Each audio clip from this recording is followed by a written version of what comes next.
শুভ সকাল বন্ধুরা। তো আবারও একটা নতুন ভিডিও নিয়ে তোমাদের কাছে হাজির হয়েছি।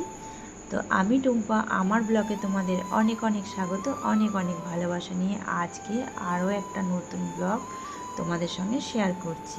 তো আজকের ভিডিওটা ছিল শনিবার দিনে, যেহেতু এখন প্রতিদিনই বৃষ্টি, ঝড় বৃষ্টি মানে দুদিন অন্তর অন্তর হচ্ছে, তাই সেই জন্য ওয়েদারটা না ভীষণ ভালো আর ভীষণই মানে ফুরফুরে একটা আবহাওয়া একটা রয়েছে। তো সেই কারণের জন্য ওয়েদারটা কিন্তু খুবই সুন্দর আছে। আর বন্ধুরা, আশা করছি তোমরা সবাই খুব খুব ভালো আছো, সুস্থ আছো, আর আমিও খুব ভালো আছি, সুস্থ আছি। তো চলো আজকে ভিডিওটা দেখতে থাকো। এই যে দোকানগুলো দেখতে পাচ্ছ, মুদিখানার দোকান, মাসকাবাড়ি, তো এগুলো এনেছিল শুক্রবার দিন রাত্রিবেলাতে। তো যেহেতু ইঁদুরের উৎপাত, তো রাত্রিবেলা যেহেতু এনেছিল, তো আমি আর এগুলো মানে যে জায়গায় রাখে সে জায়গায় রাখার মতো আমার আর সময় ছিল না। কারণ যেহেতু আমার ছোট বাচ্চা আছে, তোমরা সেটা জানো, তো ওকে খাইয়ে দাইয়ে ওকে নিয়ে যে আমি শুয়েছি, তো আমি ঘুমিয়ে গেছি। ওই যে এক্সট্রা কাজ আমার আর করা হয়নি। তো তোমাদের দাদাই এই জিনিসপত্রগুলো সমস্ত কিছু ওই আংটাওয়ালা বালতিটার মধ্যে সমস্ত কিছু ভরে রেখে দিয়েছিল। তো ভেবেছিল যে সকালে আমি রাখবো। তো সেটাই তোমাদেরকে দেখালাম, যে দেখো আগের দিনকে এনেছিলাম, এই অবস্থা হয়ে আছে। তো এগুলো স্টোর করে রাখবো, সেই ব্লগটা আমি তোমাদের সঙ্গে এটা শেয়ার করব। আর ব্লগ তো আমি শুরু করেই দিয়েছি, তোমাদের সঙ্গে তো বক আমি করেই যাচ্ছি। তো যাই হোক, কিছু কিছু যেগুলো লাগবে মাসকাবাড়ি জিনিস, তো শেষ হলে তো মানে অনেক কিছুই তো রান্নাঘরে শেষ হয়ে যাওয়ার পরেও আনা হয়। তো একবারই যেগুলো ছিল না সেগুলো আমি মানে কৌটোর মধ্যে ভরে রাখলাম। আর এদিকে দেখো যে প্রচণ্ড বৃষ্টি হয়েছে, তো সেই কারণের জন্য গাছগুলো একদম তরতাজা হয়ে গেছে, আর কত সুন্দর সুন্দর ফুল ফুটেছে। আর ওই যে একটা দেখালাম না লেবু গাছ, ওই লেবু গাছটা না পিছন দিকে হয়েছে, তো কত সুন্দর লেবুগুলো হয়েছে। তো এই লেবুগুলো বড় হলে আরও মানে বড় হবে যখন, তো রস হবে অনেক। আর আমাদের গ্রামের বাড়ি, তো পদ্ম ফুলটা সাধারণত সবাই কিনেই পুজো দেয়।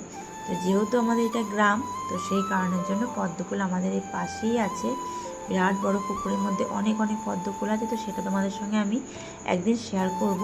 তো এই পদ্ম ফুলটা আমি নিয়ে এসেছি, একজনা মানে তুলে নিয়ে যাচ্ছিলো, তো তার কাছ থেকে নিয়ে এসেছি। আর বাসনগুলোও তার আগের দিনকে যেহেতু দুপুরবেলায় ধুয়েছিলাম, তো সমস্ত বাসনের ঝুড়িতেই রাখা ছিল। তো সেই সমস্ত বাসনগুলো রেখে দিলাম জায়গা মতো।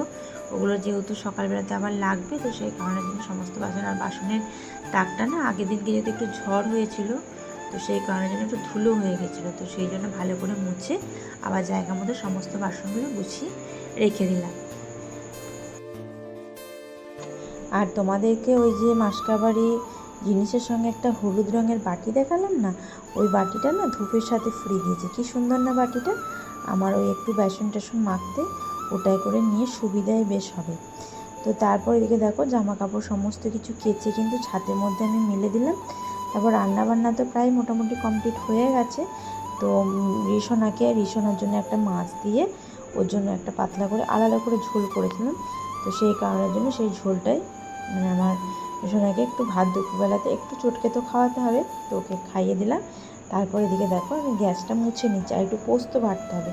সেই পোস্তটা একটু পরে বাটবো, কারণ এটা একটু কাঁচা পোস্ত, তো সেই কারণের জন্য গ্যাসটা মুছে নিয়ে আমি স্নান টান করে তারপরে বাটবো। আর এদিকে দেখো ওর বাপি ডিউটি থেকে এসছে, তো বাপিকে চিরুনিটা নিয়ে খেলছিল, তো বাপিকে মাথাটা আঁচড়ে দিচ্ছে। বাড়িতে যদি বাচ্চা থাকে, তো মন বলো শরীর বলো সমস্তটাই না একদম ভালো হয়ে যায়। যতই তুমি পরিশ্রম করো দেখবে, তবু এই যে বাচ্চার হাসি মুখটা দেখলে না মনটা সত্যিই ভরে যায়। তো আমাদের বাড়িতে এখন একটা ছোট্ট একটা ডল পুতুল আছে। তো ওর জন্য সমস্ত কিছু কাজ তো আমার দেরি তো হয়েই যায়, তারপরেও কিন্তু মুখে আমার কিন্তু এতটা হাসি থাকে, কারণ এই যে আমার এই ডল পুতুলটাকে দেখে। আর এই ডল পুতুলটা না আমার বাড়িতে বেশি কম থাকে, আর আমার পাশে একটা ননদের বাড়ি থাকে, তো ওদের বাড়িতে এখন মানে থাকছে, আগে যেহেতু থাকতো না, তো ওদের বাড়িতে এখন মানে সকালবেলায় দিয়ে আসি, তো চান টান করিয়ে খাইয়ে টাইয়ে তারপর আমি নিয়ে আসি। তো আমি আবার একটু খাইয়ে দিই, তারপরে কিন্তু দুপুরবেলায় ঘুমিয়ে আবার বিকেলবেলায় তো কিন্তু যাওয়ার জন্য কান্না করে। তো যাই হোক, এইদিকে দেখো আমার একটা পার্সেল এসছে, তো অফার ছিল। তো অফারের জিনিস নিতে তো সবারই ভালো লাগে, কার কার ভালো লাগে আমার কিন্তু কমেন্ট করে জানাবে। তো এদিকে দেখো 3টে বডি ওয়াশ নিয়েছি। তো যখন আমি ফ্লিপকার্টটা খুললাম দেখলাম যে বডি ওয়াশের অফার চলছে। তো এদিকে দেখো 750 টাকার বডি ওয়াশটা আমি নিয়েছি 390 টাকা মতো এরকম হবে। তো ফ্রিতে 3টে বডি ওয়াশ কিন্তু পাওয়া যায় না, এক একটা বডি ওয়াশের দাম আছে কিন্তু 275 টাকা এরকম দাম আছে। তো অফারে যেহেতু পেয়েছি তো অনেকটা যেহেতু সুবিধাই হয়েছে, তাই না। তারপরে এদিকে দেখো মেঘটা কিন্তু ভীষণভাবে এসছে। তো আমার মনে হচ্ছে বৃষ্টি হবে। তো সেই কারণের জন্য জামা কাপড়গুলো আমি একটু উল্টে পাল্টে দিলাম, তার কিছুক্ষণ পরেই আবার কিন্তু নিয়ে চলে গেছিলাম। তো এটা বিকেল দিকের ভিডিও, একদম সন্ধ্যার দিকে মানে ওই 5টা সাড়ে 5টার দিকে ভীষণভাবে বৃষ্টি হয়েছিল। আর এই যে মেঘটা একদম একবার কালো করছে একবার পরিষ্কার করছে, তো সেটাই তোমাদের সঙ্গে একবার শেয়ার করছি। আর এখনকার এই বর্ষাকালের মেঘ না ভীষণই ভালো লাগে দেখতে। দেখবে গরম থেকে যে একটা বৃষ্টি হলে যে একটা ঠান্ডা ঠান্ডা যে ওয়েদারটা থাকে, সত্যি ঠান্ডাকালে তো ঠান্ডা ওয়েদার হয়ই, তো এই গরমের সময় যে বৃষ্টির পর যে ওয়েদারটা হয় একদম মনটা একদম ভালো করে দেয়। আমার তো ভালো করে দেয়, জানি না তোমাদের কী করে। তো চলে আসলাম একদম সন্ধ্যার দিকে, এই যে সন্ধ্যা দেওয়ার জন্য। তো সন্ধ্যাটা দিয়ে দিই।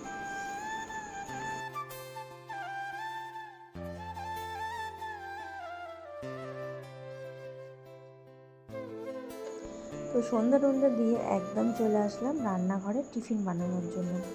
মেয়ে যেহেতু অনেক মানে দুপুরের দিকে অনেকক্ষণ আগে কিন্তু ভাত খেয়েছিল, তো ও আর কিছু খায়নি। অনেকক্ষণ আগে বলতে ওই 11:30 12টা নাগাদ খেয়েছিল।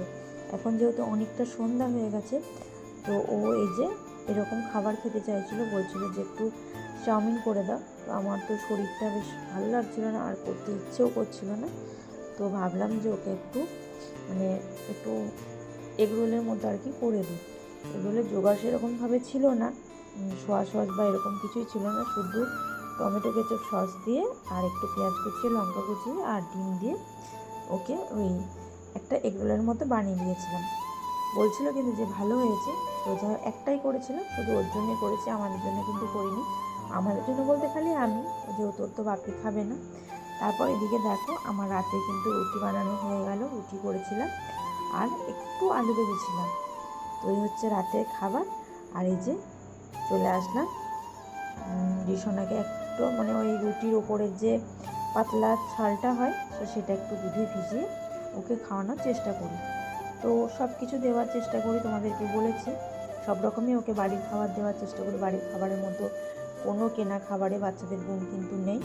তো যেহেতু আমি একটু একটু করে সব কিছু দেওয়ার চেষ্টা করছি বলে একটু একটু করেও খেতে শিখছি।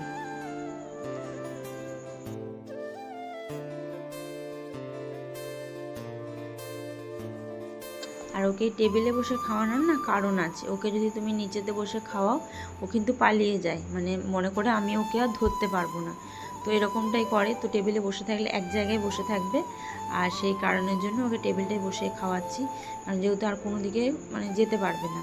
আর এই যে মুখটা ধরে ধরে এরকম করে খাওয়াতে হয়, নাহলে মুখের মধ্যে খাবারটা রেখে দেয়। আর ওকে যে টিপে ধরে খাওয়ালে না ভীষণ কান্না করে, আর খাবার দেখলেই তো পালিয়ে যায়। ওটা তো আর বলতে হবে না। এই দেখো এরকম দুষ্টামি করছে। তো টেবিলটা সেই জন্য টেবিল থেকে আমি আবার চেয়ারে এনে রাখলাম। তো চলো সারাটা দিন আমার এই পুতুলের সঙ্গেই কিন্তু কেটে যায়। তো এই হচ্ছে সংসারের আমাদের মতো গৃহবধূদের এই হচ্ছে সংসারের সারা দিনের কাজকর্ম। তো যতটুকু পারি তোমাদের সঙ্গে ততটুকুই শেয়ার করার চেষ্টা করি। আর এই যে বড়মশাই রাত হয়েছে চলে এসছে, তো এই গেটে চাবি লাগাচ্ছে আর ওইদিকে রিসোনার বাবাকে ডাকছে।